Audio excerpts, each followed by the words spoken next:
welcome to tonight's episode of Tabletop Train Talks, where my camera is super janky and we talk about tabletop gaming, terrain, and other Our nerdy dog things. bumped the tripod earlier, and I was worried about that. And yeah, I know. Could you keep leveling it out a little bit?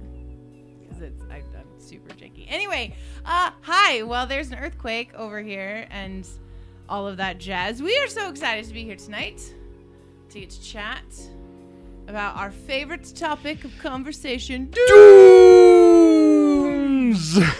No, that's not our favorite topic of Is that conversation, but it's really good to see you. I keep shifting this thing, and it keeps like. I don't. It's because the entire you can't shift it that way, babe. You have to do There. the other one. There. Okay, it's gonna cut off my head. You don't need a head. I need a head. Anyway, we were talking about some fun stuff tonight. Hi. Oh, I'm now gone. You guys, this isn't good. This is starting off awesome. Anyway, welcome tonight. Home de Vio. Like, let's go with your other one. Lowercase j is fun too. Anyway, tonight we've got tabletop terrain talks. We are just kind of talking about different things about tabletop terrain. And then we've got TTRPG news, which is going to be a conversation about the News. I'm really Hayley's distracted right now, you guys, because my camera's off. I know, an oof camera. Exactly, right? Salsa jellyfish that does the salsa. Okay, give it a now second, we're in a different language and backwards. Give it a second. 1, Just thinking about it. 2. There we go. There I am. I brought you am back. And I am back now. Anyway, It only cost me a diamond worth, 10,000 gold or something like that. Yep. But I have revivified Hayley. Revivified the Hayley Bell. I did have a thought that maybe I should do the entire episode in the Merida voice, since I have the Merida hair today. Just wave it around. Just wave it. Give it some My waving. hair was in braids, and so now it's like the Merida hair because it's red and long. It looks really good. It looks really good. There's some I could great wave going on there. I could cosplay Merida without You could. having to do any wig work. You just have to say, if you want to change your fate. Do you want me to say it? Sure. Go ahead. Go ahead. If you could change your fate, would you? There we go. You could be a Merida Disney princess. I am not thin enough. The Or short mature Mother Merida. The Mother Merida. There you go. It's not Mother Mary. It's Mother Merida. Mother Merida. After having 3 bears. After having 3 bears. It's a bear. Now I'm just gonna want to speak like that all night. All day long. Okay. Right though. Here's the problem with this accent. Is it so thick that my mouth has a hard time getting around the words. Mm-hmm. It's like playing Fluffy Bunnies. Whoa. You've never played Fluffy Bunnies. Fluffy Bunnies is you shove marshmallows, the large marshmallows, in your mouth, and you have to say Fluffy Bunnies. And then whoever can fit the most marshmallows in their mouth and still be understood that they're saying Fluffy Bunnies wins the game. Right, yeah, I've never played that before. It's kind of like the game you bought us upstairs where it puts the mouth thing in you and then you have to try and pronounce things. Yeah. It's very similar. Right, okay. If you want me to do an accent all night, let me know. I'll try. I don't know how long I'll be able to do it. If you can understand the words coming out of her mouth, type it in the boys. comments. And the funny part is, we have 3 boys. We do. They're not the same age, they're not twins. No, like they're that. not triplets, but we could do it. We could do all 3 of them as little bears. Oh, Michael's not so little. Oh, Our 10-year-old's almost as tall as some adults. So he's pushing 5 feet. He's almost there. Oh yeah, he's gonna be taller than his aunts very soon. Very soon. It was weird at the family reunion where you'd standing next to his 5'2" aunties, and they're like, he's getting close. He's at their jawlines. He's at their jawlines, definitely. Yeah. So we're gonna have a tall son. He's gonna be taller than his dad by the time he's 16. Oh yeah. For sure. He takes after your side of the family. I don't know if he'll actually be taller than me though.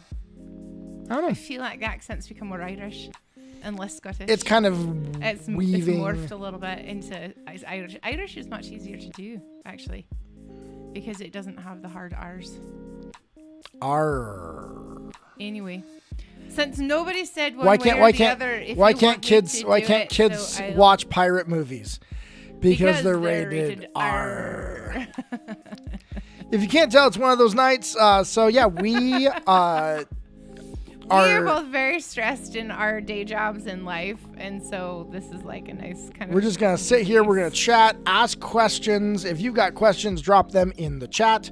Let us know that you are alive and not just bots. This. Look what I have. The curse of straw. No, don't tell them. They have to look at the camera to see what I have. Oh, they're supposed to type it in the Force you guys to look. type it in the comments there. I don't know. No. That might be asking much. I'm gonna do that. Okay, for those of you who are lurking and just listening, because I know Dooms, I know you do that. But I am reading The Curse of Strahd right now. Because I'm sorry. Dang, Hayley. Sorry. Because I'm doing the cosplay for it. We need to switch. I need to give you this thing, Yeah, which you is do. off the table, so you can I stop pound whacking the table it. all the time. Anyway. I'm playing Minecraft build. Oh, Minecraft is our kid's favorite game. We Ever. play it all the time, and when Weston's really, really stressed, I know because he's playing Minecraft. It's a chill game. Whoa, there's Oh, loud noises sorry. happening. I'm clicking around to places, over and there. I brought up They our never- stream. Okay, this book is from the library, and they have never fixed it. Oh, they're not going to. Like when I showed them that, like, oh yeah, no worries. They're like, we're not gonna fix it or replace it. We're just Okay. gonna.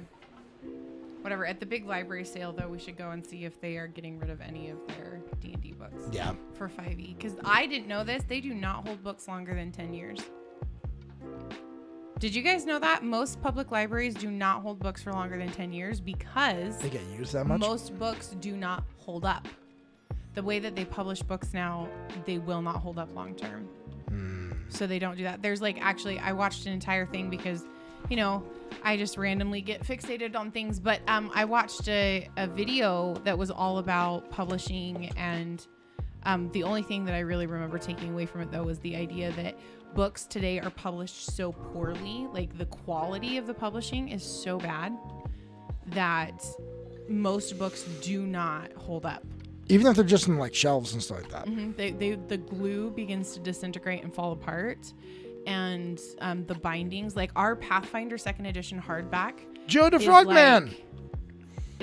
It's been completely trashed. After we had it for about 6 months, the binding began to come apart. The glue was disintegrating. The covers started to rip off. I was shocked considering it looked like it was a highly well published bound book. Mm-hmm. And it was not. I was very sad about that. Hi, Joe the Frogman. We got the Hold Frogman is in the house. I need to go and add an avatar, a screen avatar that is a frog, just for you to use. you, and that can just be your Frogman. Yeah, add a Frogman. I feel like it needs to be part of the Walrus song. I am the Walrus. I am the Frogman. Instead of the No, Eggman. it doesn't. No, You know that thought that you just had? No. Oh my gosh. All right, Weston. We don't really have any other announcements. Announcements to come on Friday. On Friday, we will be continuing the campaign, and we have Julian from Everyday Superheroes, and we have Abby from Tomes of the Chaos Bard that are joining us. Abby plays my character's little sister, Sia, and it's very, very fun. I love it. They are. Their interplay is interesting. My PF1 books are starting to get. Yeah, So I that's know, PF1. These are it's- PF2 books already. You've had. We had ours for 6 months when it started to have problems. But if it's PF1, God, they've got to be long. I have found though their pocket editions are published significantly better. The glue is significantly better. So if you're doing Pathfinder, if you're wanting to buy Pathfinder books and stuff like that, get the pocket editions because they hold up better over time. Joe says, did my first PF2 session with my IRL group after 40 or so years in D&D. What? Oh my gosh, Welcome. I would love to be a fly on that wall. It is an interesting shift in thinking about certain things. Yeah.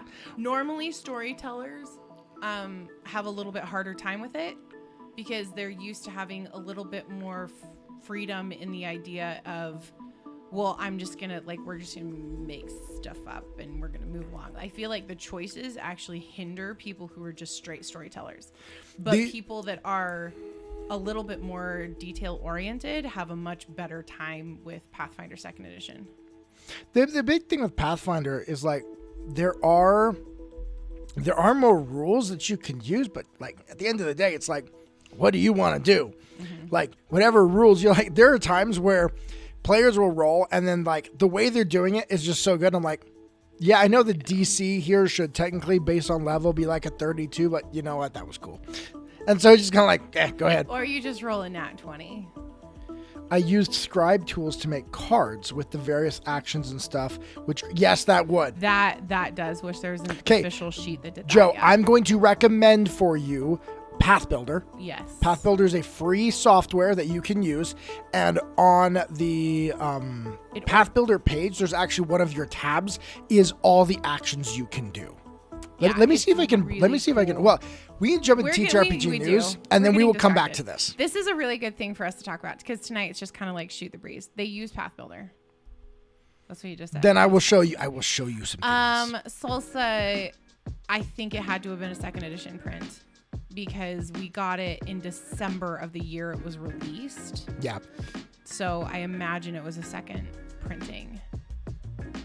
But that requires you be online, and some of these are semi-Luddites. I'll have to see if my mobile application... They want paper. I understand that, though, because I have a tendency to want physical books and stuff, too. Yeah, Hayley's I'm a Luddite. physical person in a lot of ways. If it's... I do read on a Kindle, though, all of my novels, all the novels that I'll read, but then if I really, really love it, I'll buy the book. So like there's a series of books that I have that I read the Kindle edition first because the Kindle edition gives the author money through Kindle Unlimited, and then I buy the actual physical book because then I'm like doubly paying the author. And I love supporting not young, but independent authors. All right, we're gonna actually do some TTRPG news, and then we'll come back and we'll talk more about your struggles and see if we can help you out. Here we go.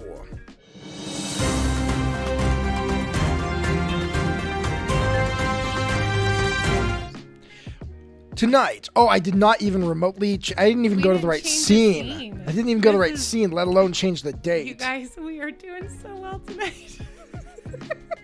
It's only been... How long has it been since we did TTRPG news? It's only been 2 weeks. Because we do it every 2 weeks with Tabletop Train Talks. The last time was when Nat was here. So let's... Oh, and Haley's camera, because we got a different camera we use now, is not sized properly for this window. So give the tech man just a minute. Okay, so back to what I was saying. I love supporting independent authors. So I have Kindle Unlimited, and I will read pretty much all of my books through Kindle Unlimited, and then if I love it, I'll go buy it. But the thing is, I also DNF a lot of books. I don't finish them. Do not finish. That's what DNF stands for. So. All right, we're real quick. We're going to do that intro one more time so that way we have this for when we want to share it on YouTube. Here we go.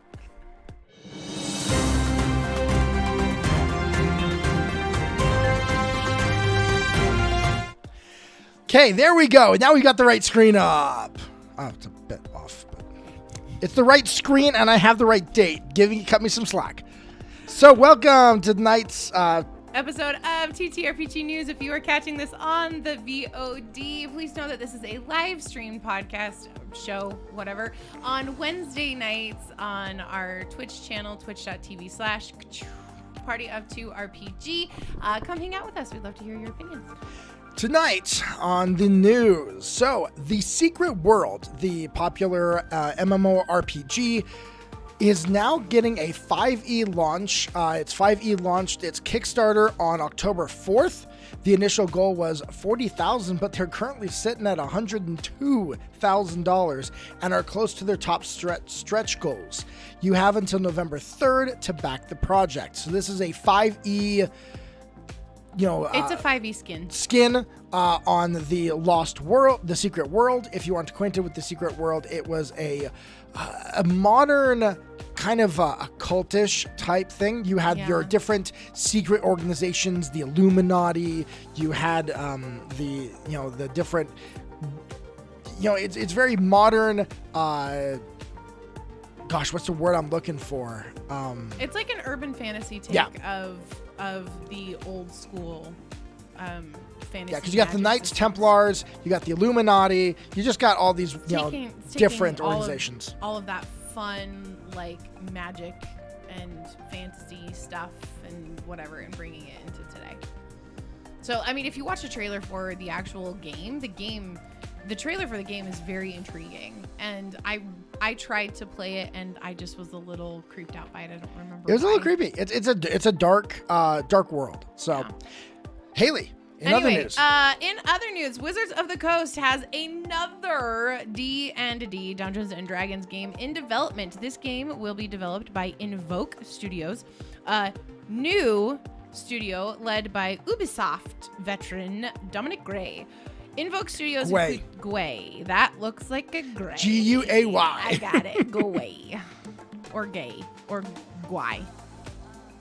Anyway, Invoke Studios includes a team that previously worked as Tucker? 2K? 2K? Tuque. Tuque. Games. It's all right. Whatever. Keep moving, that thing. The Wizards of the Coast owned studio that developed the 2021 Dark Alliance game, which was met with mixed reviews. Invoke's first project is described as a AAA game derived of the Dungeons & Dragons universe and developed on the Unreal 5 engine. Which is supposed to be awesome. Which is very good. No release dates or other details are announced about the game, and according to a press release, Invoke Studios currently has 80 employees and hopes to grow up to 200 employees by 2025. So it's going to be a big studio by the time that they're looking to launch this thing. Should be a large game. How good will it be? No one knows. Well, and Dark Alliance really did come with some mixed reviews on what it was. I really wanted to play it, and then I read a bunch of the reviews and how buggy it was, and probably whatnot. This is the problem. Every AAA game does this nowadays. They release it, they try to hit deadlines, and as a product owner for software, I do understand this, but then it just, the games are too big. You don't have the time to actually QA it to a level that is good. Well, and on the opposite end of the spectrum, you can do what Baldur's Gate 3 has done, and they've been in early access release for 2 years. I was about to say, like, forever, right? Yeah, 2 years of early access, because they know there's no way. The games are just too big nowadays. Well, but I just feel like at that point, is it really like early access? It's not early access. No, it's not really early access anymore. It's just, hey, we're really willing to deal with bugs. Is really all it is. Yeah, but that is I mean, hopefully it's going to be a good game.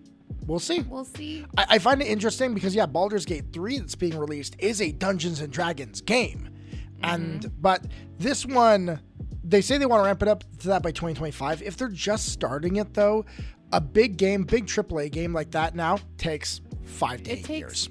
Well, and a really good one that's not glitchy and buggy when it comes out takes 10. Yep, it does. So it's going to be a while. It's going to be a hot minute. In other news, Hasbro Entertainment One will be celebrating the 50th anniversary of the legendary tabletop RPG franchise Dungeons & Dragons with a new documentary, hyped up as the definitive take. Yeah, because everyone's everything is definitive is the word this day, in the day and age. Yep. On the property, the studio has tapped True Blood star Joe Manganiello alongside One Up director Kyle Newman to direct the film, which is being made with an unprecedented amount of confidentiality and of confidential and never before seen materials. I don't know what that means. Like, hasn't everyone seen everything at this point? But apparently not. No. There are new things. I bet you it's not confidential as in, like, stuff that's going to be released, I bet it's like stuff that was left on the cutting room floor for games and for different editions and Ravenloft those stuff 6 seconds of the original D&D TV series that never aired. I do wonder about this though. Sorry, you can finish. The story of the definitive RPG will be told in 2024 in time for the franchise anniversary. I do wonder how much time they're going to spend on the last 10 years. Because I bet the majority of it will be on the last 10 years. I think so too, because this is when, in the history of the game itself, this is, I feel like, and maybe it's just because it's now on my radar, and so I'm aware of what happened in the last 10 years. But I feel like because of the big renaissance with 5e being released and Critical Role and Dimension 20, like all of these actual plays that are coming out and being highly produced. I don't worry so much about whether they spend whether they spend that much time on 5e. Knowing the way people are, more so it's like, how quickly will they try and pass over 4e? Oh, yeah. And how much time... Will they admit that 4E was not a success? That's a yes, good question. and also, how much time are they going to be willing to dedicate to Critical Role? Because if they're honest about it, they've got to... I am such a critter, and I love Critical Role. I have found a lack of interest in this newest campaign, and I keep going back to Campaign 1. Yeah. And I think that a lot of people are kind of feeling that same way of like nostalgia for Campaign 1, especially with Legend of Vox Machina coming out for Season 2, which we might as well talk about that, even though you didn't put that on in here. This last week at New York Comic Con, Critical Role did a panel which is not yet available in its entirety online. It probably will be in the next couple of weeks because they like to say, if you don't watch it when it's live, you don't get to watch it at all. But they did announce that Legend of Vox Machina Season 2 will be released in January of this coming year. So January 2023. It is already completely done. They've created and recorded Season 1 and 2 together. So all of the artwork is done. It's already been mastered. All of the voice work has been done. So they're just waiting on a release. And it has been officially greenlit for a Season 3. So that's exciting for those of us who are fans of the first campaign. That was definitely a campaign that I fell in love with. And the only thing that's really pulled me back in Campaign 3 is the fact that Campaign 1's characters started to show up again. Yeah. Again. They know there's some nostalgia factor there. However, I do find it very dissatisfying that Matt Mercer is playing all of those characters. It is very annoying to me. Like, I would prefer if Marisha, not being in the show right now, had come back as Kiki, as that person and the voice of the Tempest. The voice of the Tempest. So that's just, yeah. Hey, love 4E. And there was a resurgence online with some people going back into it. Oh, that's cool. I didn't know that. There are some mechanics from 4E that are really awesome. I've used them in our campaign. And you have? Yep. Oh, that's cool. Same, but with Campaign 2. Yeah, it's been a whole thing. Anyway, going on, Ubisoft's Assassin's Creed video game series is getting its own tabletop RPG, which will come complete with unique maps and miniatures. Published by CMON, which is one of the larger I know you do that every time. One of the larger publishing tabletop role-playing game companies out there. It was designed by Francesco Nepatello, who made the original The One Ring RPG, which has been met with critical success and acclaim. The Assassin's Creed RPG will see players take on the role of descendants of Brotherhood assassins, doing battle with the shadowy Templars. Pre-order sales are slated to begin in 2023 without a date outside of that. So this is a TTRPG, though, that's not based, it's not a 5e skin. Are we? Well, yeah, with CMON, they don't skin. They do didn't not know. Skin. They create the one ring had was a different system. So it will probably not be a 5e skin, which is kind of nice.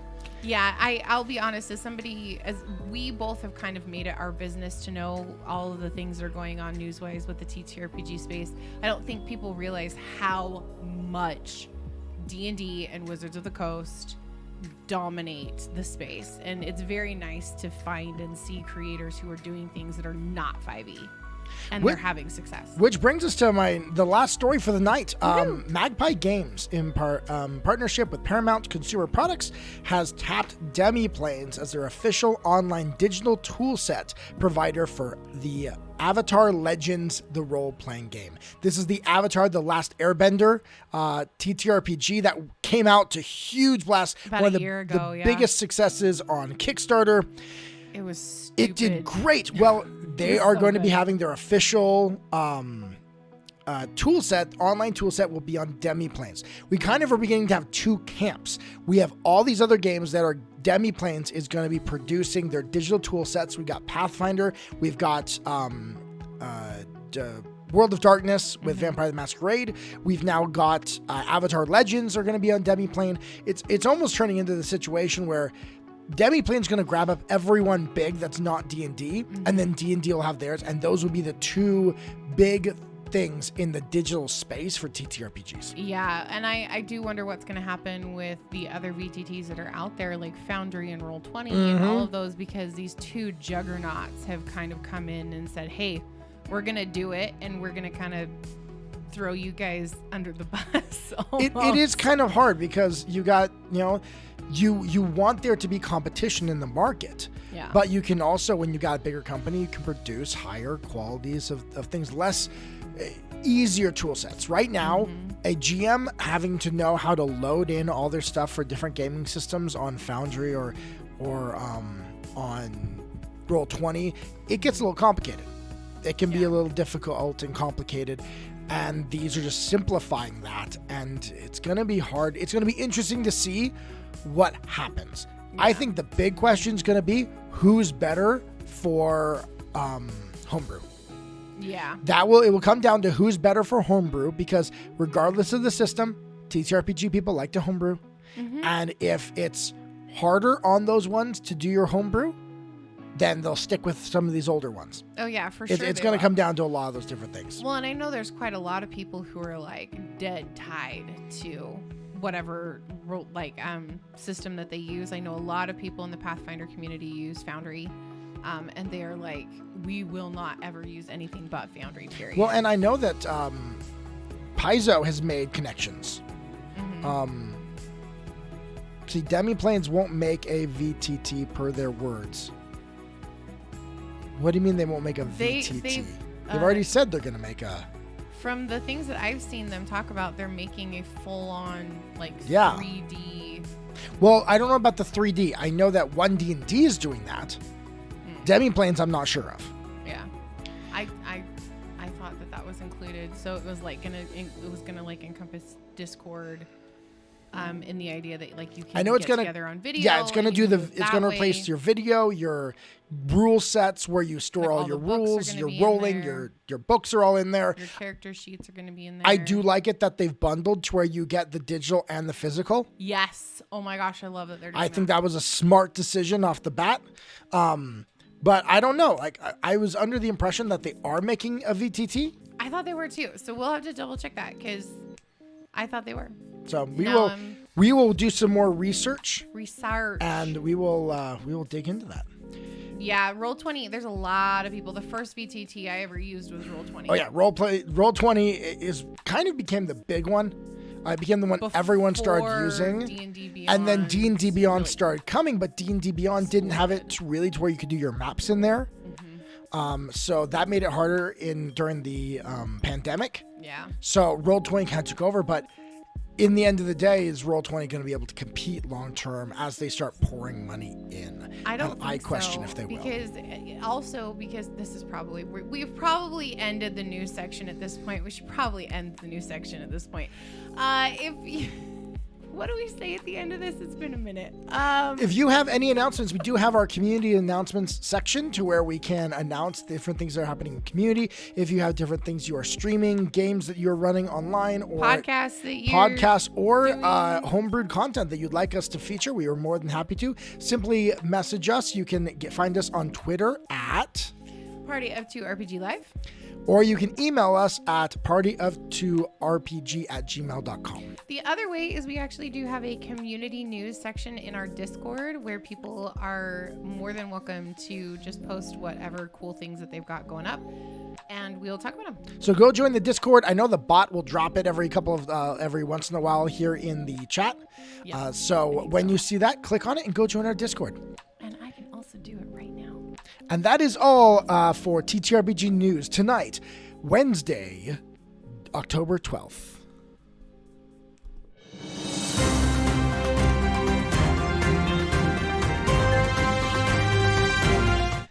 All right, we're back. So now we can dive back into this whole back and forth. But yeah, in terms of the Discord or the Roll20 stuff, and stuff like I feel like Roll20 has a tendency and has pretty much from the beginning, their UI is not very good. So their user interface kind of sucks. And as a product owner, someone who does software, it's not good.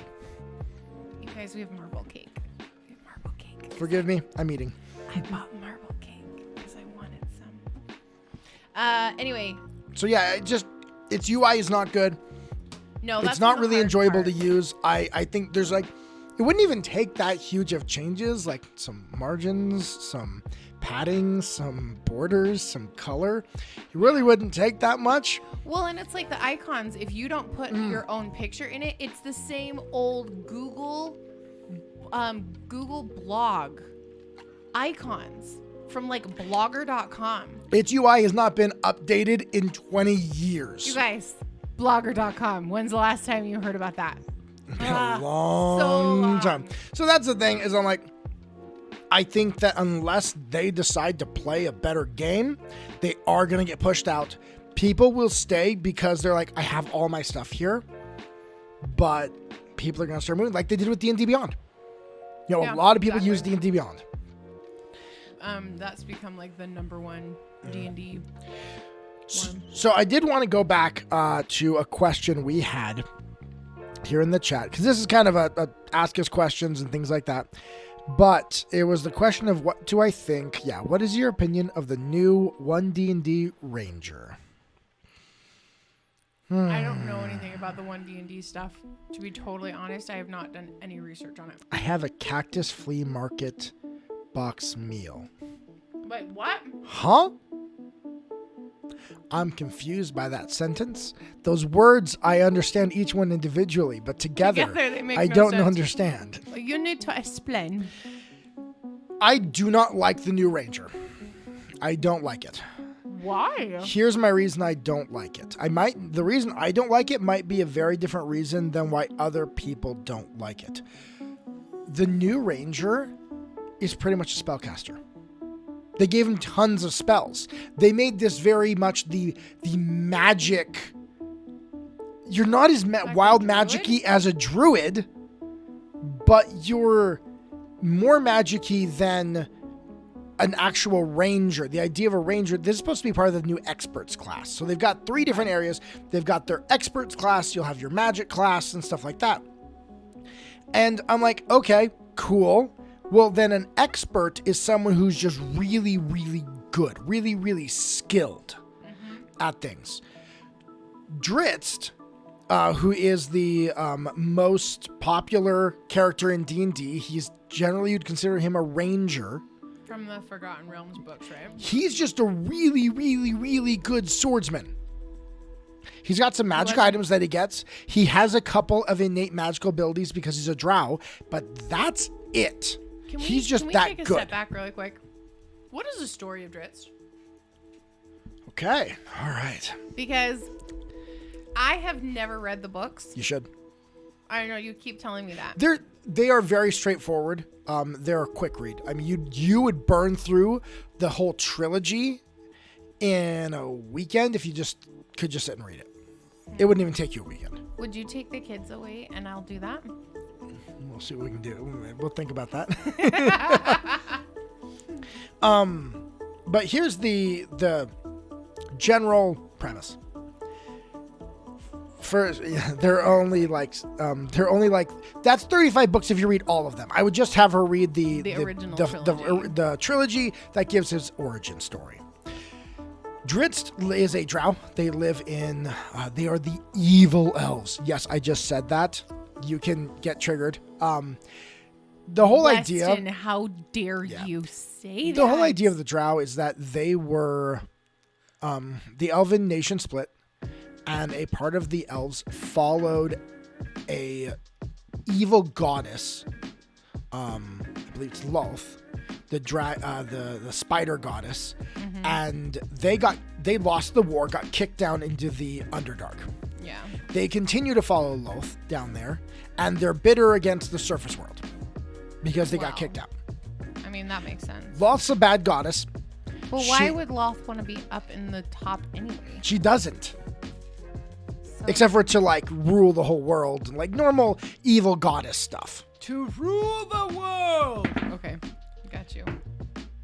It says the Cactus Flea Market meal is the new adult Happy Meal. What? He's just making things up. I feel like are you predictive texting stuff? I think he might right be. now. I feel like you're predictive texting stuff. All right, anyway, go ahead. What is this? Oh my gosh, is it a real thing? Wait. There's something here. It's not a real thing. Please, no. What? Cactus Flea Market plant. What? There is something actually there. McDonald's Cactus Plant Flea Market box is a big hit. This is an actual thing. What? I don't know what this is. We don't go to McDonald's. Like, really, ever. Mostly because we're saving up to buy a house. But it's, well, honestly, I'm not a big fan of McDonald's. Really like McDonald's. It's an actual thing. It's got a burger, chicken. It's the four things. It's the drink, the small fries, the chicken nuggets, and a little sandwich. They followed Wendy's. Wendy's? Yep. The 4 for 4? Yep, they followed them. Guys, this is my new pen. Oh, that's gorgeous, honey. Trying to tell if I like it. So, Dritz so the Drow are very much, they are a matriarchal society. Please send a picture. But they are, I mean, it's all about who can one up another, who can gain the most power, who can, stuff like that. So a very nasty society. And there's different houses, and they're all trying to constantly drag the other one down. Yeah, it's basically Game of Thrones. Yeah, but with elves. Elves. Yeah, got it. That's a pretty good descriptor. Just like in Game of Thrones, how there's not there's hardly anybody of any redeeming qualities in the show. It seems everyone seems to be awful people. Which is why we couldn't handle watching it. Yeah, murder's okay as long as you don't get caught. And the best thing is if you can somehow do something that brings them out of favor with the goddess, then you can go kill them.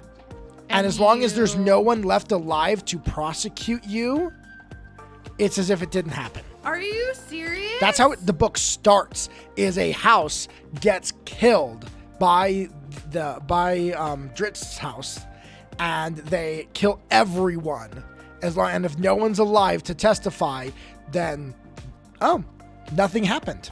That's very evil. Yeah, that is the world of the Drow. That's very bad. Or at least those that live in Menzoberranzan, which is now the way that they do it is not all Drow are bad, just those that are in that city. Okay. Which is fine, but I mean, it doesn't matter. Isn't that the point of the whole book, though, is the idea that he's not like that? Like, so he's a good guy. He is innately born with lavender as opposed to red eyes, which means his eyes aren't quite as sensitive to light, which then explains later on why he is able to eventually live on the surface. Makes sense. Because his eyes aren't as sensitive. He is an amazing fighter.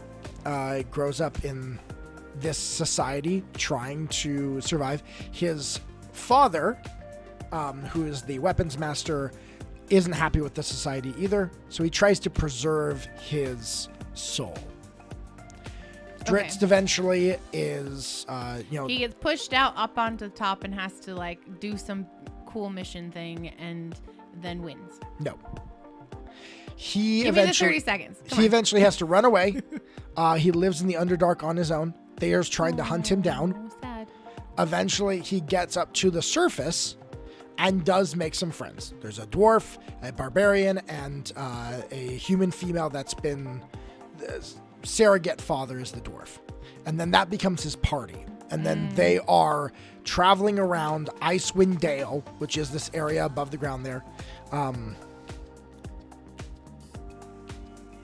Yeah, they're Truth. Yep. Hey! Hey! Chaotic to Chaoticin. I always say your name wrong. I am incapable. Chaoticin. Writer. Yay! Hey! So Raid. Haley asked me who Dritz is. And kind of From what's the the Forgotten story. Realms, because I've never read the books. We just kind of gave her quick. So that's the whole first trilogy. Then after that, there's all their different adventures that they go on with the party. So, and everyone's got their little, their issues and their tortured situations and their skeletons in the closet that come out at different points and things like that. Yeah. Because everybody's got a backstory. Dun, dun, dun. Which I'm playing a VTM game right now, and this is like my second session, and our GM or our storyteller just brought in my character's backstory, and I was like whiplash a little bit. I was like, what? This fast? Holy crap. We take a little longer a lot of times to just post in the... Oh, okay. I'll go look at it. We'll look at that. But that was the thing, is he was just extremely, extremely skilled. From what I have heard, what I've seen with the new Ranger, it's a lot more just... That makes sense, Joe. There's a lot more spells. It's like, hey, look, you're a spell slinger. Like, you get high-level spells. You end up with 9th-level spells. Yeah. Like, huh? You're a spellcaster at that point. You're just not as good of a spellcaster as other people. Who freaking named it? Cactus Plant Flea Market. Like, who names an adult Happy Meal? Just name it the adult Happy Meal. Like, Cactus Which Plant means Flea Market. Just call it the not so Happy Meal. It's the adult version. It comes with a toy. Because then you're happy because you get the toy. Wouldn't it just be called then the not so stressed meal? Wait, could the toy be... What's the toy? I don't know. What's the toy? Okay, you need to tell me what toy you got. Wait, yeah. Oh my gosh. Okay, I'm sorry, you guys. We are so all over the place. One thing I found really interesting about the release of the 1D&D, the day that playtest dropped, Paizo, on the official Paizo page, dropped all of this really cool information about the different characters or the different classes in Paizo, or Pathfinder. Mm-hmm. And they got attacked pretty intensely by D&D people. Like, this is just a mad, like one of those stupid, oh, well, ours is better, blah, blah, blah. And I'm like, I read through the entire thread, and it had made a little bit of a kerfuffle on the Pathfinder creators Discord as well, because we were all like, what in the... Why are you people freaking out? Because people want to create this war between D&D and Pathfinder, and the Pathfinder community hasn't been great about it either, because they constantly did well in Pathfinder, because Pathfinder has more options. It has more customization that is available. Homesville, you did not needing to concentrate. That is true. Hunter's Mark you don't have to concentrate on, which means you can cast other spells, which means you just get a constant buff to damage. I didn't know you could get Hex. Okay, I didn't look at the build that way. So he's like being able to do 6d6 plus 6 at level 1 as a ranger. What? Are they trying to be Pathfinder? Like that would be even at level 1. Those are like Pathfinder numbers. But not at level 1. Not at level 1. No, like at level nobody. 5. Jeez. Yeah, that's intense. Wow.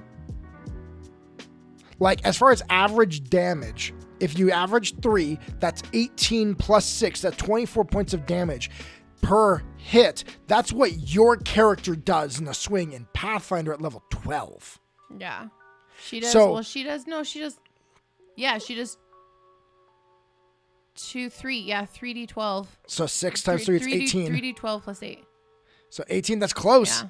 That's close right there. So unless they might be going a Pathfinder route though, where they're going to buff all the numbers of damage, but then they're going to buff all the HPs of monsters. Maybe they finally fixed the CR for... Doubt it. No. Their math is the hard thing with D&D is, well, the math isn't tight enough. Yeah. Which makes it less crunchy. The downside of that is it also makes it less exact a lot of times. Yeah. Which is going to make it a little bit more... difficult. It's like, for ours, I spend, I've got an app and I do their literal calculations it does in the back to know exactly, I can add these 2 hazards and these 3 monsters and it will be right for the level and stuff like that. So it makes it pretty tight there, but that's a lot at level 1. Here's the thing that I have not been in this space forever. We are fairly new in this space, but it almost seems to me like most game designers, when they go in, they don't like say, okay, how could I min-max the crap out of this thing when they're designing it?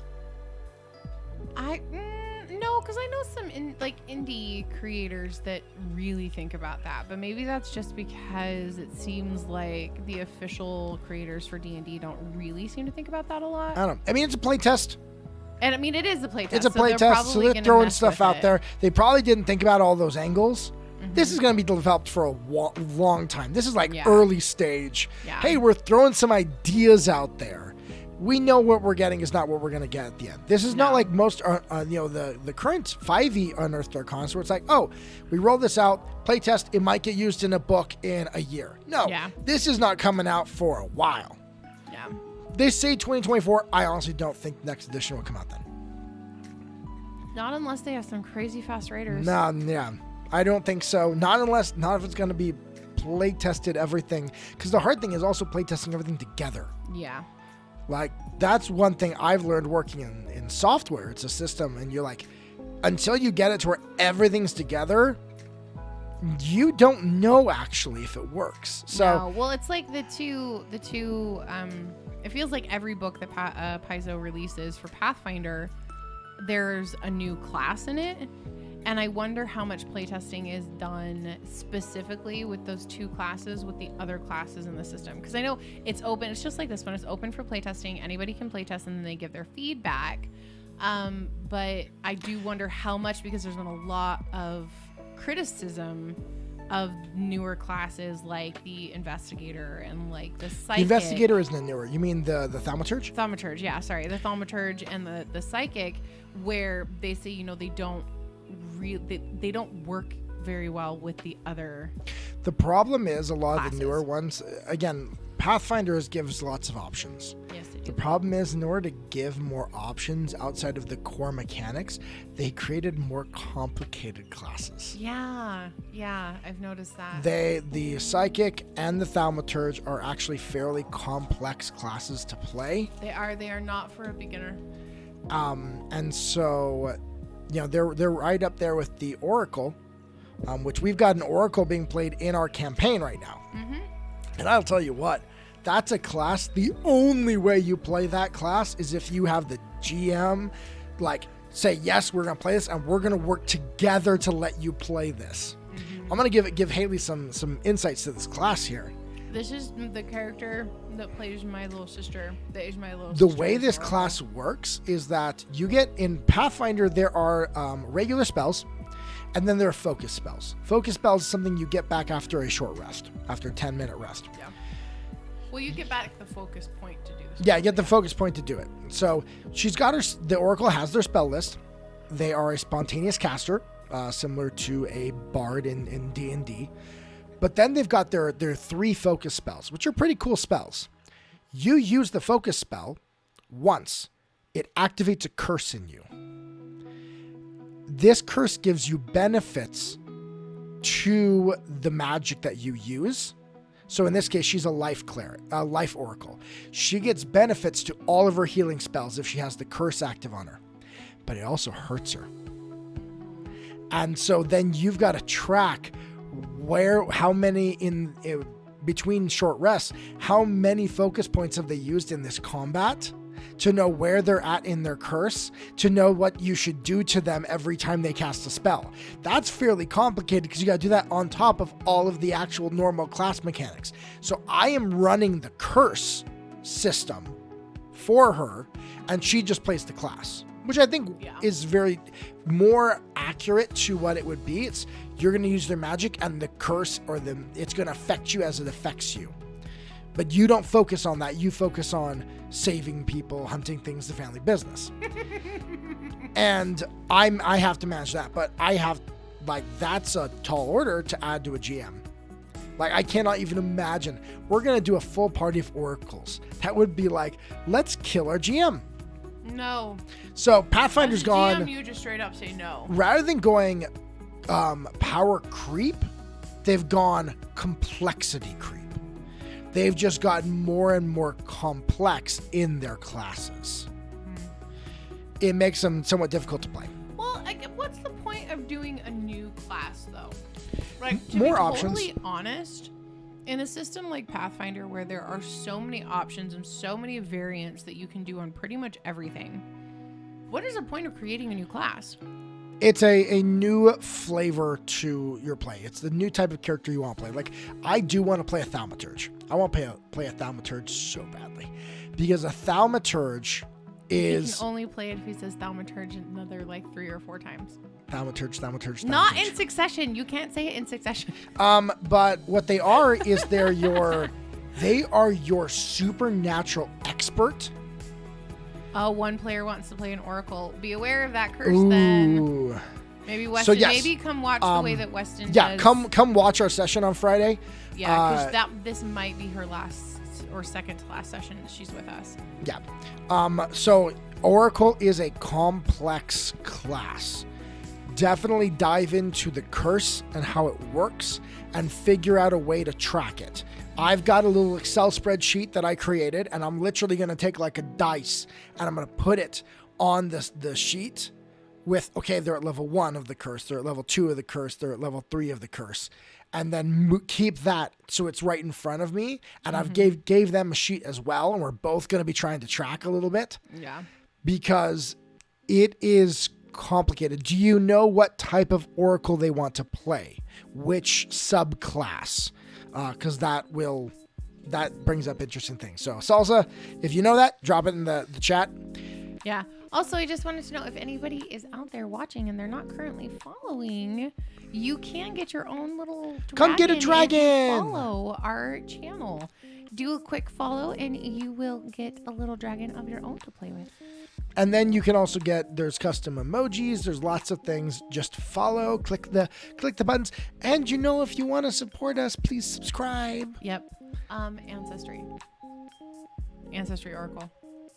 Oh, that's a complicated one. It's more complicated than the life one? They're all Well, the interesting thing about an ancestry oracle,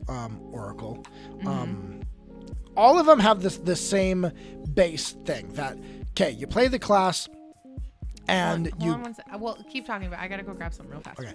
You pick your mystery, and then it affects different things. And let me see if I can pull up real quick. Yeah, here's the mysteries. So, the ancestors one, the voices of generations past to speak to you and you hear their words. You might resent the constant interruption, or you might revel. So, like, literally, you've got voices talking to you as the ancestor spirits talk inside your freaking head. What this does, it gives you, let's see. Gives you extra cantrips of guidance and stuff like that. Let's see what the curse does, though. So, the first time they use a focus spell, minor curse 1 of your ancestors becomes predominant in their meddling. The first time you gain the effect each day, you roll 1d4 on a table. Depending on the table, ancestral influence to determine which type of ancestor becomes predominant. So you use a focus spell. Suddenly, one of your ancestors kind of possesses your body. Oh, geez. If you do that, you roll this dice, okay? If you roll a 1, it's a d4. If you roll a 1, a martial ancestor takes over your body, and they start punching everything. You get a +1 status bonus to attack rolls and a 2 status bonus to damage. It's not bad. But your strikes gain a +1 status bonus. Your strikes. Wait.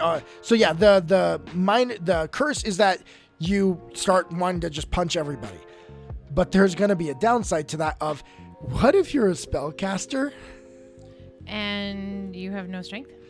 You suddenly start trying to punch everyone. It's not good. And then, so is the class like a...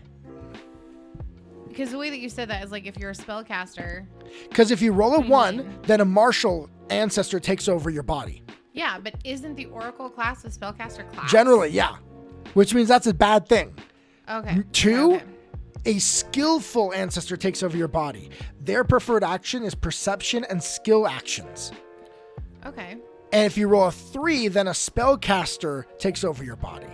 So does that mean, hold on. So does that mean then if you roll a 2, you have to do skill-based things? It's hugely role-played. Yeah, so it's kind of up to how well does your player willing to role-play Oh my god. that being taken over. Because if I'm That's taking, this is why it's a complicated class. It It is is a really a complicated heavy class. role play class. If this person is not like, if they're not good at separating meta knowledge of player knowledge versus this is Metagaming? this is what the character would do. I was like, imagine as, okay? Imagine I as, can do that. and then suddenly as gets taken over by a spirit. I've got a ability because I I was am about an to say it's the ability that you have. because I'm an imperial sorcerer, which is the pretty much ancestry connected sorcerer. Imagine if every time I use my focus spell, I have to roll a dice, and then if I roll a 1, Az starts trying to punch people. That would be hilarious and terrifying. If I roll a Because 2, you then do not have any strength. yeah, if I roll a 2, then Az is going to spend all of his time trying to do deception checks, like feint checks, or medicine checks in the middle of combat. I'm not going to use my spells to heal you. I'm going to go do actual treat wounds, which means I run up to you in combat and I'm now next to you. That's such a bad If idea. I roll a 3, now the spellcaster is in charge. Okay, cool, we're casting spells. If I roll a 4, then I choose. Holy cow! But that happens every time you use, but it's only when you use your focus spell. You've got your whole other spell list. But if So you're what's- not using your focus spells, aren't you kind of What, missing isn't the that point the- of the class? Yeah, if that's the only time that happens, then that's kind of the point. On the flip side, think of the roleplay options that are available. Yeah, no, here. that's fun. Roleplay wise, it's freaking cool. It could be really, really fun to play. But that's It's like, complicated. yeah, it gets Why really. you gotta go and make things so complicated? Yeah, and that's the problem right there, is that it just gets very complicated. And you have to, because the revelation spells that you get are Ancestral Touch is the first one. You touch a creature and force them to see and feel the ancestors surrounding you. The target takes 1d4 mental damage. Oh, wow. And if they fail their will save, they're frightened 1 or frightened 2, because they just suddenly saw a bunch of ghosts pop up around them. And are scared. Yeah. If you, when It's a you, feast or famine type, a type thing similar to like a blood mage from the same genre. sure, I would say something like that. Because like the life mage it's one of the most powerful healers in the game. But, and Hayley, I know you're good at metagaming. You're good at not metagaming. Oh, I'm like, Okay. I'm not good at metagaming. I never metagame. That's what I mean. The life mage is life oracle is one of the strongest healers in Pathfinder. However, at their top level of curse, they take damage for every point of healing they do. Don't you dare try and kill my character, because Sia will 100% put herself out for that. I know. Don't do it. Don't do it. This is why you've also got a cleric there who can also like bring her up medically. I know. I'm just saying. Don't do it. But that's the thing. Like, it is. Yeah. It is definitely feast or famine, which can be amazing for roleplay. It is a complex one, and you really need to make sure that that player is dedicated to the roleplay. If they aren't dedicated to the roleplay, go play a sorcerer. It's gonna not. It doesn't make sense to play the No. Oracle then. Go play a sorcerer. If they like the idea of connecting to past selves, go play an Imperial Sorcerer. Your focus spell that you get is the ability to pull on a ancestor and suddenly become trained in a skill that you weren't trained in before. Yeah, that's always fun. Wild magic. So wild magic, kind of similar to wild magic. Wild magic is a little Have to go differently. look at the picture. But I could see what you mean. There's some really cool wild magic type things in Pathfinder. Like they've got one that's What is that? retro, but with 4 eyes. I Why don't does she understand 4 have eyes. 4 freaking eyes? It's kind of like the creepy manatee. Haley is so. A player isn't that much of a player isn't that much of a role player, but has expressed wanting to become better at it. Yeah, I would say that the Oracle is... Yeah, just have a chat with them. If they're this would be a good vehicle in which to give them parameters for which to and how to role play this. Yeah. In that regard, that would actually be really nice, because then it's like, this is the effect of what you're doing. This is what you need to role play, as opposed to just having it up in the air and being like, you create all of the things. There are tons of other options for, like, I want to learn to role play more. There's tons of other options that are less complicated than that. Birdie with four eyes. Right. Trigon birdie. Okay. I don't get it. There It's should weird. be something that an adult would want in there, not a random. Do you know what an adult would want? Some of those mini games that they had a couple of summers ago. Do you guys remember this? This was probably 5 or 6 years ago. During the summer, they did in the Happy Meals were all like these travel mini games of like really popular games, like Hungry Hungry Hippo. And I think the reason they went with those ones, because what I saw, all of them are retro McDonald's style, because that was a character in the old McDonald's commercials. I remember. So I think that's what they're going for. I don't get the four eyes though. Anyway. But yeah, I would like right now. Yeah. Julian from Everyday Superhero. He is playing an investigator, and investigator is a very role play heavy class. And it's an interesting thing because the way they work it in combat is the first action you take is to devise a stratagem. If you've seen Sherlock Holmes with Robert Downey Jr., they're in the cage, like the underground fight, and he suddenly he suddenly plans out all these ways he's gonna hit him in that moment. You do that, and then you can use your intelligence modifier for all of your attacks. And so suddenly you can be this super high intelligence, super skilled person who can like investigate, you can talk to people, you can solve all these things, but you also can then use your intelligence in melee combat. And later, there's a skill feat that lets you be able to read their movements enough that you use your perception as your AC. That would be a good TikTok. What? Be the investigator class and then run through that audio you're doing that, because that's essentially what they do. Yeah, you are Sherlock Holmes is what you are as an investigator class. But yeah, so I would explore that. One that I want to find a chance to use this is, so in the Pathfinder, I don't know, you guys wanted a Pathfinder lecture. Let me know if you're like, hey Weston, that's enough. But you don't really have dual class, have multi-classing. What you have is archetypes.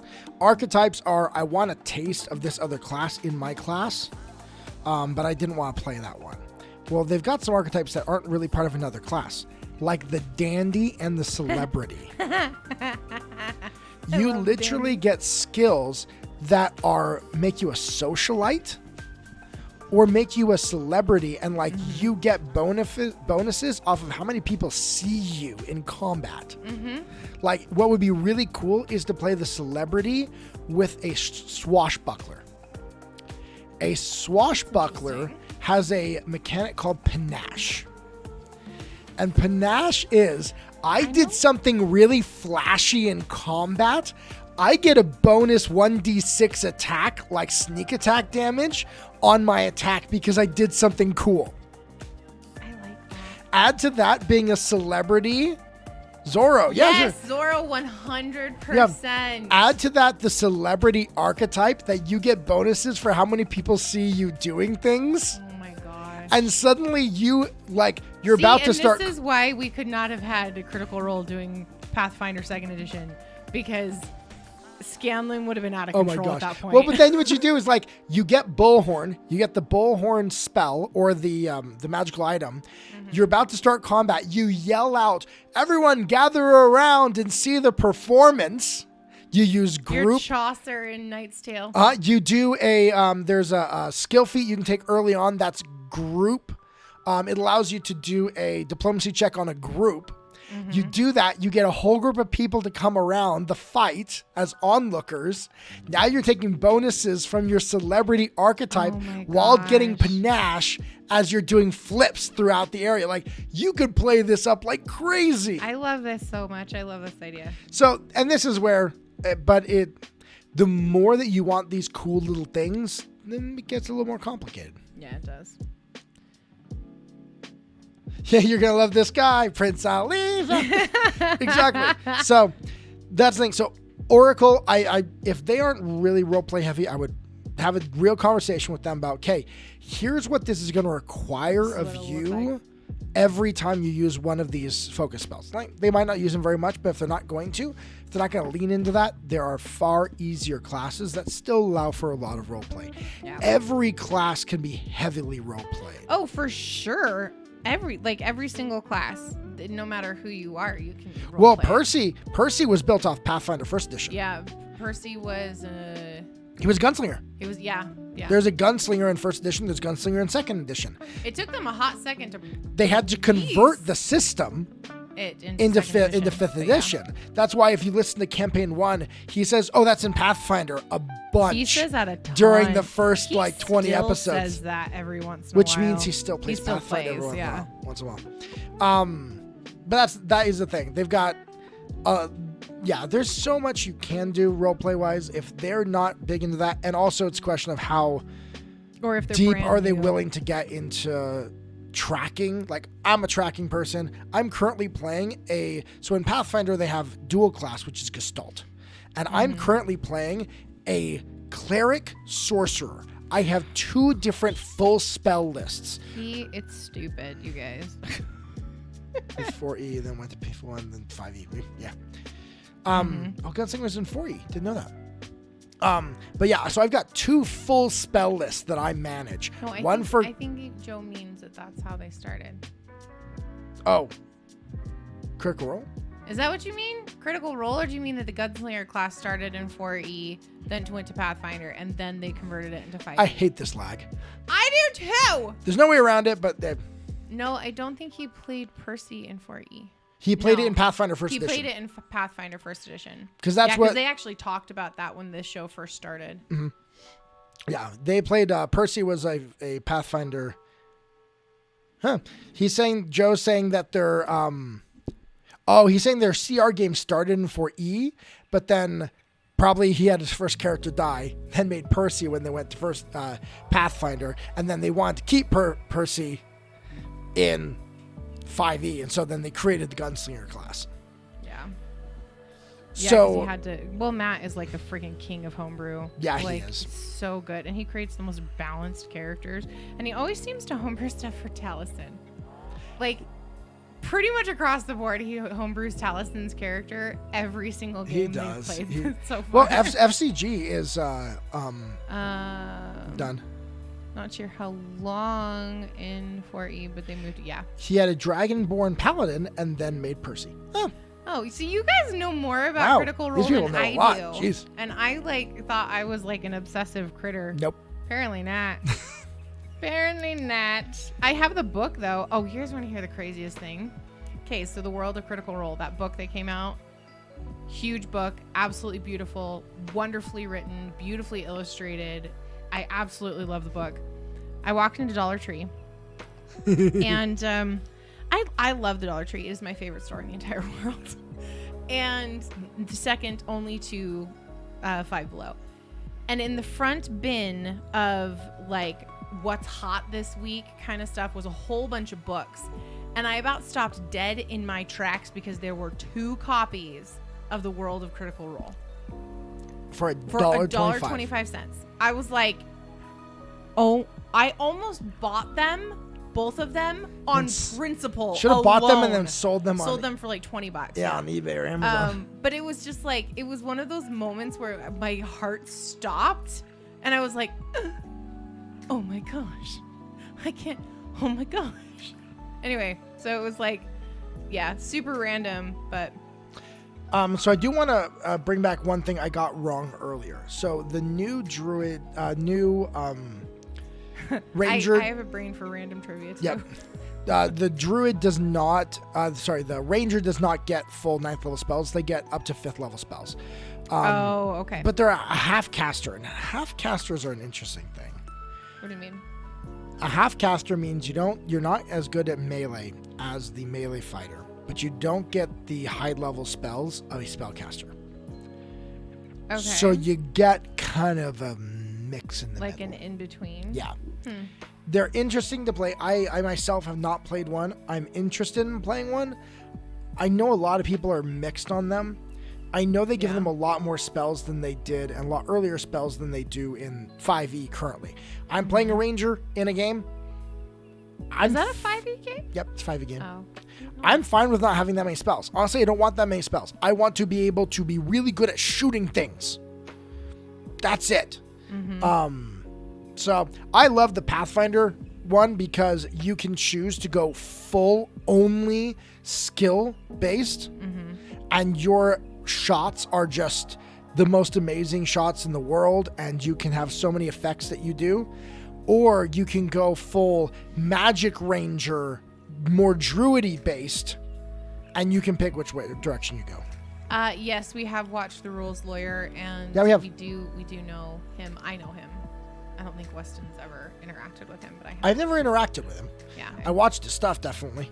Yeah, we like him. Him and Nona are kind of and I guess Q Times, those three are kind of like.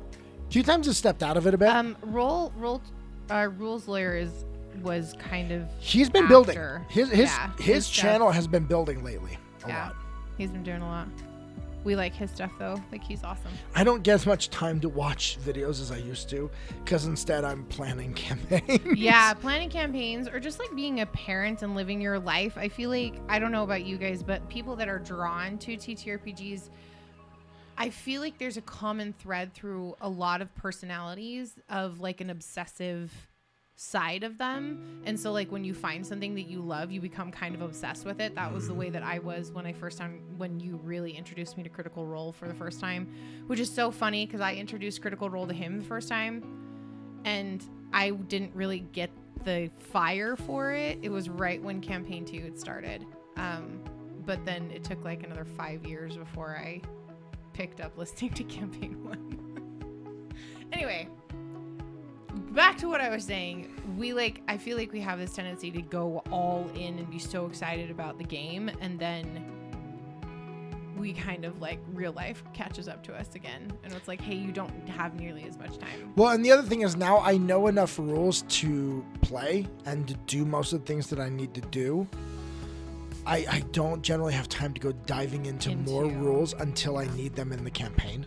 Yeah, until we run into a situation where it's like we have a question, which is why resources for both D&D and Pathfinder or any of the VTTs, like I'm starting to play VTM, and I need to watch some videos about how the system works, because I'm really good at role playing, which is why I've been able to get as far as I have in the game without knowing the things. But I need to know the things. Well, and there's something we talked about. Apparently, we're touching on all the topics we talked about, possibly talking about. I know. Apparently, we're talking about all of it. But at the end of the day, once your character sheet is built, all the games kind of become the same in a way. It's, hey, I want to do this. Okay, roll this dice, add that modifier. Thing. Yeah, add you this succeed number. or you don't. Okay, next thing. Like that. It all kind of breaks down to that. So once you got the character sheet built, it's just about. Then it's just about the same things. It just and the different systems have different strengths, but at the end of the day, that really is all tabletop role playing games are. Just, the place you elevate it from there is when you start to be really creative. Yes. Is when you want to start being like, I'm going to use this spell or I'm going to use this ability in this way that works, rules as written, but it's kind of unique here. I remember I had a guy I knew when I was a lot younger. This is probably 4th edition or 3.5 because it was in 2003 is when this would have been. Probably 3.5. I'm not sure, but I remember him talking about like the spell to cast, like, what spell would you cast? Okay, I'm gonna cast polymorph on this bad guy, and I'm gonna turn him into a whale. Okay, why? Well, a whale, if it's out on dry land, its body can't handle its own weight and it crushes itself. I'm like, okay, that's inventive And kind of creepy. but it's Was inventive. this true polymorph? I don't know. I just heard about the game. You were a baby. Yeah, I was a Still. baby. I didn't really, I hadn't even played really then. But that's the thing is like when you start getting really creative and interesting like that. It's too high. You guys, I'm over here drawing a mandala framework right now, and I just realized this circle is too high. And that's when I think you then elevate things to that next level. I don't think the next elevation is necessarily homebrewing everything. I think the next elevation is being more inventive with how you use the spells that you have. Yeah, I would agree with that. I feel like it's definitely more of it becomes more of a game of like, what's the most creative way that you can use this spell? Like I love the ideas of things like, and this does put a lot of weight on the GM or DM to decide things like, what if you cast Continuous Flame? It's in the middle of the room, and then you have a wind spell that you can cast. So you make a little hot fire Like, fan? okay, if I cast this other spell to blow wind and I blow this wind, into this fiery area, can I expand the size of this by 5 feet? I'm like, huh. That's an interesting question. Yeah. Salsa says, polymorph an enemy into a blobfish and they'll die from the lack of pressure. Like there's that or I know of people who turn them into like really really slow moving creatures, like tortoises or whatever. Can I turn them into a goldfish and throw them off a cliff? Definitely kill them. I don't know. But if it's not true polymorph, it just turns them back into their person. But then they would still die because that amount of damage. You don't. We learned this from Kiki. No, we learned from things we learned from Critical Role. Don't jump off of cliffs if you are a goldfish. We were wondering that. I had always wondered if that was something that should be done. But thank you very much for that public service announcement. Critical Role. That is so funny. That whole segment was hilarious. But yeah, we've gone all over the place now. We are so not there. There is not one specific. There's not one specific topic tonight. But yeah, so a couple of things we've touched on tonight because it actually is 9:18. Is it really? Yeah. Holy cow. We just shot the breeze and had lots of things to talk about. Let's talk really quickly about games that are more roleplay heavy and don't have combat, and like how that's kind of weird sometimes. Why would you play those games? That's VTM, babe. Why would you play those games? I'm gonna throw something at your face. No, so it's really interesting when you play different systems, and I've played the 3 systems I've played so far are D&D, Pathfinder, and VTM. I don't think I've played any other system at this point. It's weird playing VTM because I keep expecting us to go into combat, and we don't go into combat. There's no roll for initiative. Our storyteller will say like, we are now officially in combat. But like, I don't know what that means for VTM. Like, I know what it means for like Pathfinder or D&D. I don't totally know what that means yet. So he's asking me like, well, what do you do? And I'm like, well, I would like to get as far away from the explosion as possible. So I would like to move back behind this other car so that I can get away from the fiery car that's like right next to my body. All right, like, you go. And he does that, and then it's like, then it's somebody else's turn. Okay, what are you doing? And it's like, it is such a strange. There's no way to play. There's no like 30 feet you can move. No, there's nothing like that, and so it's definitely an interesting like juxtaposition of how to play a tabletop role-playing game that becomes vastly different than what we play on Friday nights or when we've played D&D and stuff. Joe, I've been interested in Fate because the Dresden Files system is built on Fate. Especially the Dead West. Oh yeah, the Savage. We've heard of the Savage. I have Megan, a friend of mine, Megan. Can't forget. I've forgotten her last name. You guys would know her. She does the Harbingers, and she's Megan. She's Megan. She's just Megan. Like, whatever.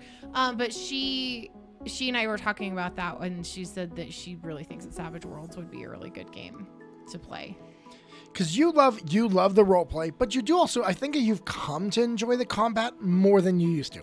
I have come to enjoy the combat more than I used to, and I think I was really reluctant to do the combat and to like commit completely. Mm-hmm. I was also kind of scared of the combat because I had always just heard people kind of whine and complain about, martial classes, like you do the same thing over and over again and you don't do anything different. So it was like I was kind of worried about doing anything because I was gonna have people that were gonna harangue me about, you're using power attack again. What'd you do? And she does.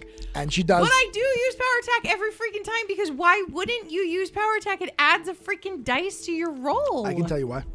Why? Instead of doing power attack, you spend your first action to attempt a trip. You trip them and knock them prone.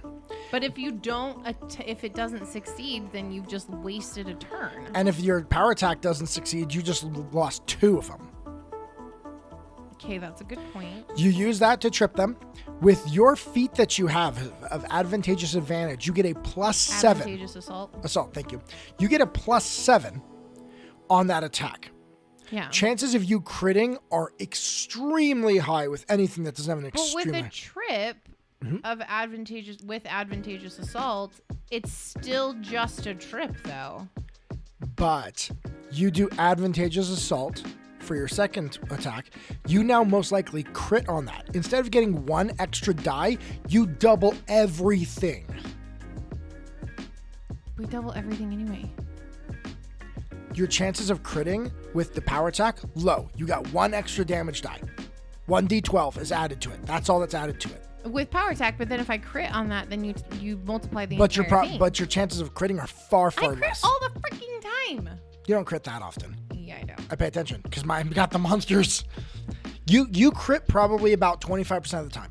Which is a lot. With the +7, you would crit 75% of the time.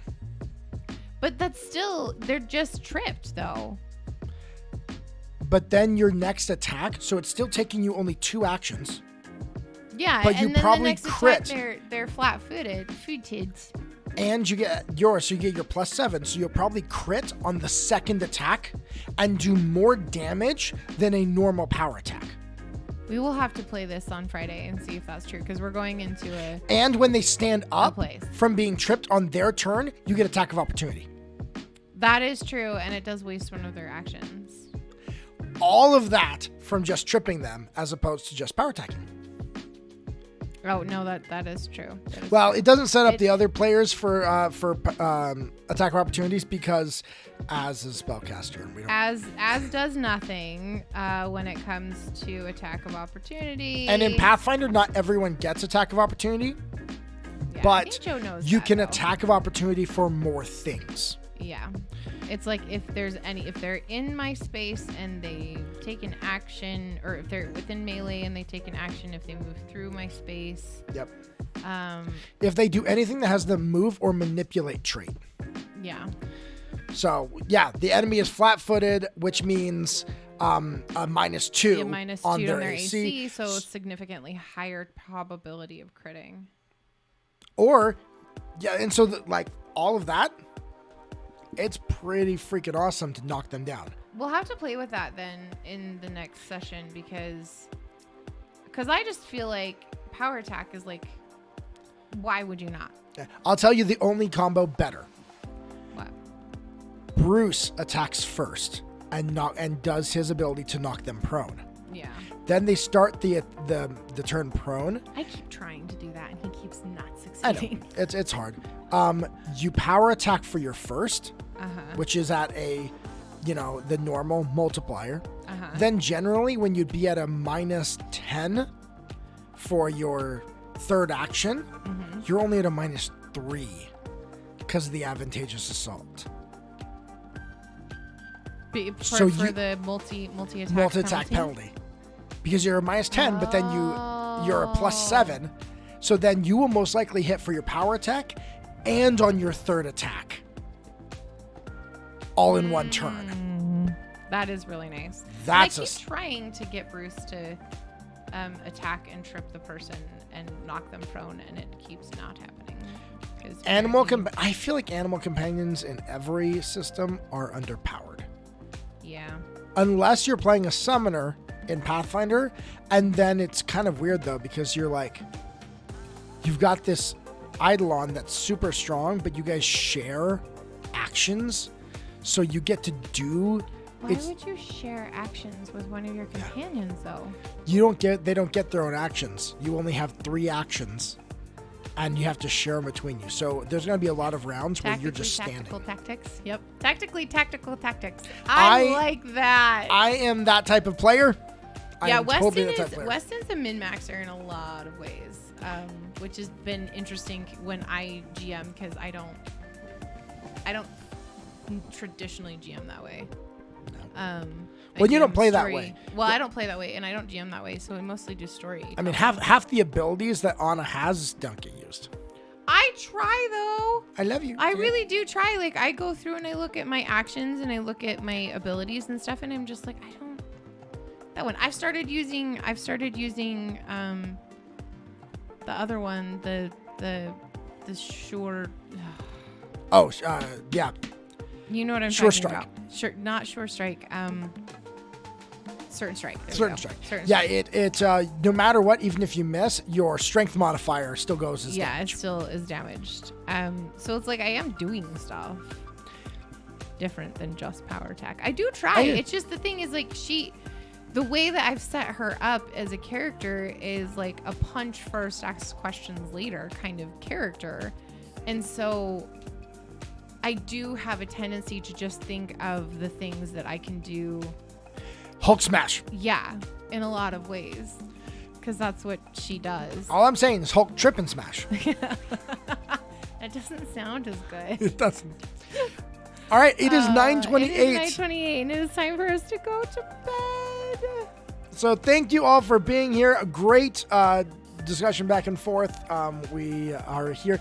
If you have Pathfinder questions, if you know someone who plays D&D and they've thought about playing Pathfinder, or any of your players who are starting to play and they want to know more about Pathfinder, we are more than happy to talk about Pathfinder rules on here and answer specific questions about running campaigns with like the players. If the players have questions, if you have questions about running them, like please let us know. We love Pathfinder. This is like our jam. Man. The other thing is, if you are interested in playing and not just being a forever DM, we are very open to running a game for either forever DMs or brand new players. So let us know if that's something you'd be interested in. Because my heart feels for you, forever GMs. Yeah. You're not a forever GM. I'm a 90% GM. Well, no, that's not true. Because, okay, we're going to have a discussion about this off screen. But, yeah. Just looks like that's going off camera. That's going off camera. But let us know, because Weston and I have been talking about putting together like a monthly game for newbies for Pathfinder. There seems to be a lot of people who play D&D who are interested in playing Pathfinder, but they're scared. Yeah, so we would love to facilitate games for brand new players who've never played Pathfinder before and are interested in getting their feet wet. Weston and I both, I feel like, we have like a year and a half of experience both playing and GMing, and we are very open to running some games. And we play D&D and we play Pathfinder, so we are acquainted with both. We're acquainted with how things differ, and we could definitely help you out there. Yeah, so just shoot us a message, or I am going to drop our Discord link again in the chat. Join the Discord. If you are interested. And make sure if you join the Discord, turn on the notifications, because we do post stuff there. We post, like tonight we were posting, here are some topics. What should we talk about tonight? So turn on your notifications to make sure you actually see as we post into there. Yeah, and I will pretty much never use the @everyone. Never. Literally ever. Literally. So don't ever, don't not join. I don't know what I'm saying. Because I'm a part of We a are not couple going of to Discord. invade your life. Yes, there you go. With this. But we would love to build a community of people who just enjoy talking about stuff and whatnot. And if you're a DM and you'd like to be invited to our Pathfinder Storyteller Game Master Discord, please let me know. And I will send you an invite for that. Anyway, one last one. One of my guys who's a good min-max but says he does not have time to... I can't read the rest of that comment. To learn all the options of PF2, he played the Giant Instinct Barbarian. Giant Instinct Barbarian. Yep. Yes. He loved 11 damage per hit with a broadsword and raging min and the crit damage. I know. Yeah. And I am a huge fan of those types of builds in Pathfinder until you get comfortable with the way that the system works. Like, do a simple one that's like a Hulk smash kind of character, and then you learn. Like, I'm starting now to want to branch out and do like a sorcerer or a magic wielder user, more of a bard, like in Pathfinder, because they're heavy magic users in Pathfinder. Well, they're heavy magic users. Well, not as much Really? in D&D, but not in the same way. Let me rephrase that. Not in the same way. You are both a fighter and a magic user as a bard in Pathfinder, and in D&D, you're kind of like sort of a magic user and not really a fighter. Yeah, I agree with that. Anyway, that being said, thank you so much for joining us tonight, you guys. We will chat with you next week. We have a family gaming experience at this time next week. We're talking about something that I don't know yet, because I'll be totally honest, I have no idea what's going on next week. It's okay. We take it 1 week at a time, because that's all anyone can ever do. I try so hard to be like weeks in advance. I know what's going on. And sometimes with it this just game doesn't work or out. with this show, and it doesn't work. But yeah, we have our game on Friday, being joined by Abby from Tomes of the Chaos Bard and Julian from Everyday Superhero Cast, who go check them out. They recently had their newest interview was with B. Dave Waters, and it's really great. So when they drop the interview for that on podcast, it's gonna be good. So you guys go check them out. And why don't we go, you were talking about playing Vampire the Masquerade, so why don't we go raid into Talking XP? They're playing Vampire the Masquerade right now, so why don't we go and raid them, say hi, give them a little boost, give them a little love. Give them a little love if you're enjoying their show. Hang out. But don't let them drink your blood. I don't think they can through the screen. You guys, I got fake things. Shit. Okay, goodbye now. Bye. Goodbye now.